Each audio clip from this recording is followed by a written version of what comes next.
আপনার প্রাথমিক প্রতিক্রিয়া কি? না, এটা তো আমাদের গণতন্ত্রের একটা বড় উৎসব এবং সারা পৃথিবীর মধ্যে ভারতবর্ষের এই ইলেকশন, এটা বলবো যে একটা সাংঘাতিক বিষয়। মানে সবাই বসে থাকে যে এই উৎসবে অংশগ্রহণ করার জন্য। ত্রিপুরা তো আজকে ফার্স্ট পেজে, প্রায় সারা দেশের সাথে এখানে ফার্স্ট পেজ আজকে থেকে শুরু হচ্ছে। সবাই ভোট যেন প্রপারলি দিতে পারে সেটাই আমি আশা করব এবং শান্তিপূর্ণভাবে ভোট যেন প্রদান করে সেটা আমি সব মানুষের কাছে, সমস্ত ত্রিপুরাবাসীকে আমি আহ্বান করব। এখন পর্যন্ত কিরকম জয়ের ব্যাপারে কতটা আশাবাদী বলে মনে করেন? নির্বাচন তো 26-এ হবে, পূর্বে আমি যাবো। এখন দুটো আসনে নির্বাচন হচ্ছে, পশ্চিম বলেছি, এখন এখানে বসে তো এটা বলা যাবে না কিছু।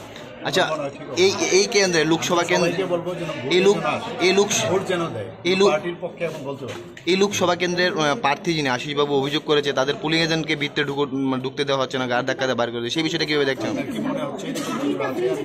এরকম তো মনে হচ্ছে না আমার কাছে। এরকম হওয়াটা তো হওয়া উচিত নয়। পরিষ্কার যদি হয়ে থাকে তাহলে আপনার হয়ে থাকলে নির্বাচন কমিশন এটার ব্যবস্থা নেবে। Thank you.